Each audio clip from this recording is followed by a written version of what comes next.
Hoy es el día 2 de mayo, el cumpleaños de mi abuela. No, el día en que los españoles se levantaron en armas contra los franceses que nos querían dar gato por liebre. Eran otros tiempos, han pasado 200 años. Aunque si nos ponemos a pensarlo bien mirado, no es tanto tiempo. Hoy aquí en el cara a cara del maquinista de la General queremos hablar sobre cómo está España después de estos 200 años. ¿Qué ha cambiado? ¿Qué queda en este sentimiento? ¿Qué queda de aquello? ¿Nos echaríamos hoy a la calle?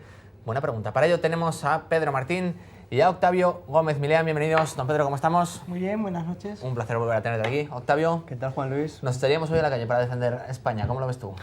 Es que dicho así parece que es, no sé, suena un poco atópico, ¿no? Evidentemente. Si analizamos la situación política histórica que se vivía hace 200 años, bueno, posiblemente habría que repetir ese tipo de iniciativas. Pero bueno, tal y como estamos ahora mismo, en la que la situación es, bueno, digamos, de una manera completamente distinta, no creo que fuera necesario entrar a disparar contra nadie, porque bueno, hay que reducir la violencia al máximo. ¿Pero cuál es la guerra? Evidentemente, es curioso que el sentimiento nacional que existía entonces, para un país que evidentemente lleva mucho menos tiempo fundado como que es en el momento de ahora, bueno, pues surgió, ¿no?, un tipo de unidad, un tipo de búsqueda del bien común que evidentemente ahora no existe, ¿no? Bueno, podemos ver desde libros de texto en los cuales no hay ningún tipo de referencias a la situación que sucedió entonces, o directamente que se evitan como algo que es totalmente ajeno a las comunidades autónomas que participaron en aquella revuelta.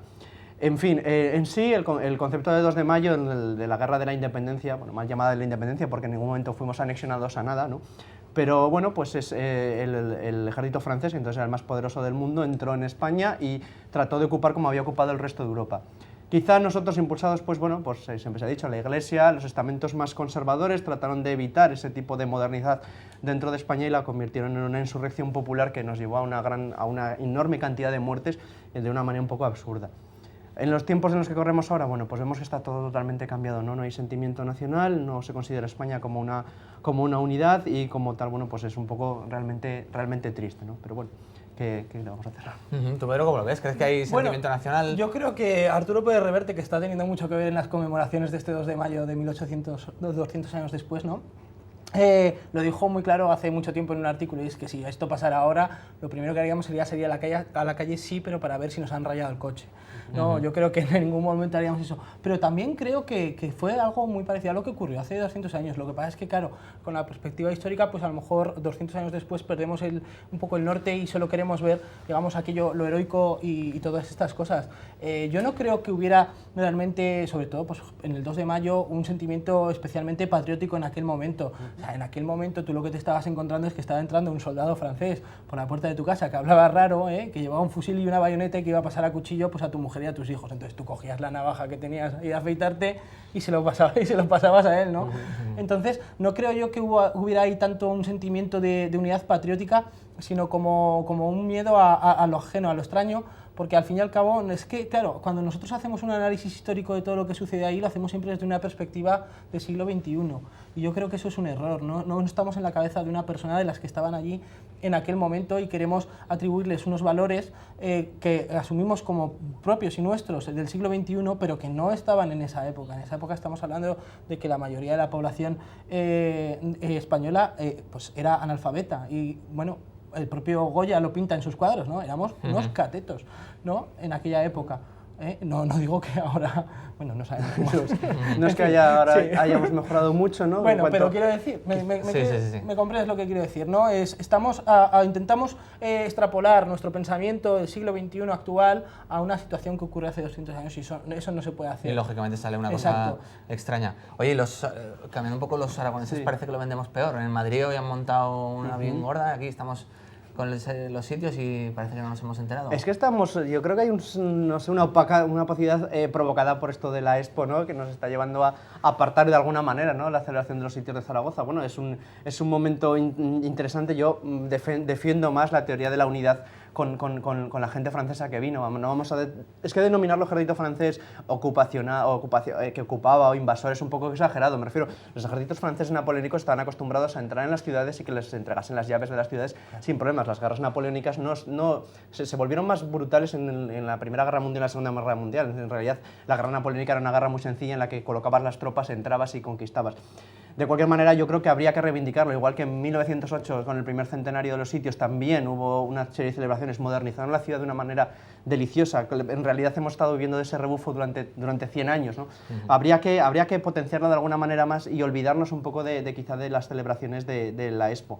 Los sitios de Zaragoza es una celebración de una situación de Zaragoza en el continente europeo que fuera quizá por una desgracia, porque las muertes, las hambrunas y las pestes que destrozaron esta ciudad la convirtieron, bueno, la devolvieron prácticamente a la edad de piedra, pero bueno, como tal la colocaron dentro de un entorno europeo y bueno, pues habría que reivindicarlo de una manera mucho más de lo que se está haciendo ahora mismo. ¿También lo ves así? No creo que haya que hablar tanto como celebración, sino como Sí. conmemoración, ¿no? Sí. Porque siempre nos viene, cuando venimos a la palabra celebración, nos viene cierto espíritu revanchista, que yo lo veo, por ejemplo, cuando hablas sí.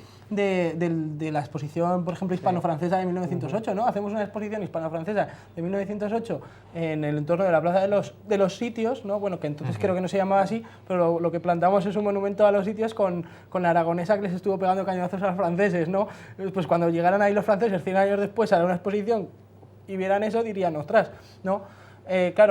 Yo creo que se está haciendo muy bien por parte de las asociaciones que se mueven en los círculos pues estos de recreación histórica, napoleónicas y tal, que en ningún momento van con un espíritu, digamos, revanchista, que además carecería de sentido 200 años después, sino que lo hacen con un espíritu constructivo de conmemorar, digamos, de denunciar, entre comillas, ¿no? Que algo que pasó 200 años ahora es impensable y es porque hemos avanzado, ¿no? Y porque nuestra sociedad ha avanzado.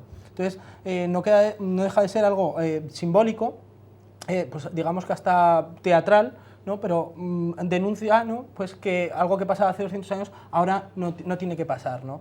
Claro, lo que hablaba yo del revisionismo histórico, pues es que hay que tener mucho cuidado cuando se hacen estas cosas. Ahora estamos en caliente, estamos celebrando todos los bicentenarios, entonces están saliendo multitud de publicaciones que hacen, pues digamos, apología de ciertas cosas que no han sido estudiadas realmente y en profundidad en la intrahistoria, ¿no? Que hablaba Unamuno, falta todo eso, ¿no?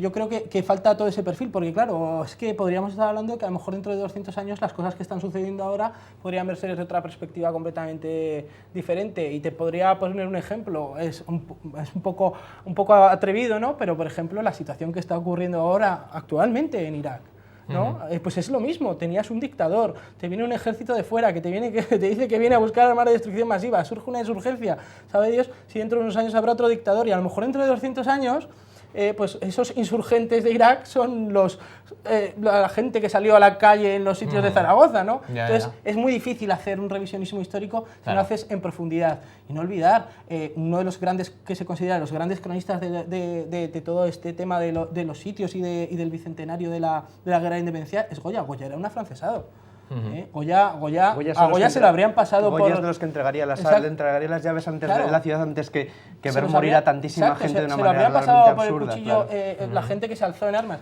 Pero, Octavio, por ejemplo, el sentimiento español sigue estando aquí, el sentimiento patriótico. Me consta que a veces te han llamado españolazo, despectivamente, desde sectores... Sí.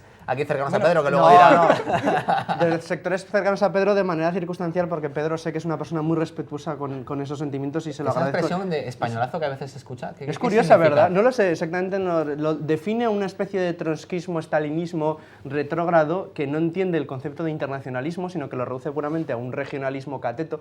Entonces, bueno, pues a veces yo me he visto en situaciones en las que por defender la integración de Aragón dentro del global de España y de buscar que nuestra cultura no se quede de una manera cerrada dentro de nuestras fronteras, sino que salga al exterior y demuestre al resto de los españoles que aquí se genera una cultura, una sociedad muy interesante, bueno, pues me he visto abocado con la situación de ser recibido en ciertos círculos que, bueno, pues por errores de juventud, pues uno entra y, bueno, cree que allí puede encontrar algo y lo único que hay es, pues, inmundicia y, bueno, pues un poco de piorrea mental, ¿no?, de pudrimiento por el aislacionismo. Pero, Pedro, por ejemplo, vosotros desde Chunta utilizáis a veces la expresión nacionalismo español. Como diciendo, también hay nacionalismo español. ¿Es cierto claro, eso? Sí que es cierto, porque realmente cuando pero hablamos... es malo. No digo que sea malo, yo creo que, bueno, en ocasiones a mí se me plantea esta coyuntura y digo, y creo que son situaciones que pueden convivir, ¿no? Pues no sé, bueno, yo me siento aragonés, soy nacionalista aragonés, habrá quien se sienta español, será nacionalista español, habrá gente que se sienta las dos cosas, aquello de aragonés, español es un orgullo y Aragón es un título, ¿no? Esa bonita pegatina. Esa bonita pegatina que se está abandonando. Creo que sinceramente estamos en un momento en el que ambas cosas pueden convivir, que una cosa no quita la otra, ¿no? Pero a mí me gusta que desde que tú como nacionalista reivindiques eso y lo defiendas, pero el problema es que, es que eso no se está viviendo en la situación actual. Yo, como persona que realiza una actividad cultural, una actividad social muy interesante, me veo abocado muchas veces a enfrentamientos absurdos Y me simplemente parece- y por me parece eso. muy preocupante. Y yo Ojo, creo yo también y me siento a evidentemente- veces agredido, tanto intelectual, no físicamente, por ahora, espero, pero me siento agredido intelectualmente por el hecho de considerarme simplemente español. Es decir, yo soy zaragozano, yo soy aragonés y soy español. Evidentemente, Bernard Hinault, que el gran ciclista francés, decía, él era bretón y francés, pero antes francés que bretón, pues a mí me pasa igual. Yo soy aragonés y español, pero antes español que aragonés. Bueno,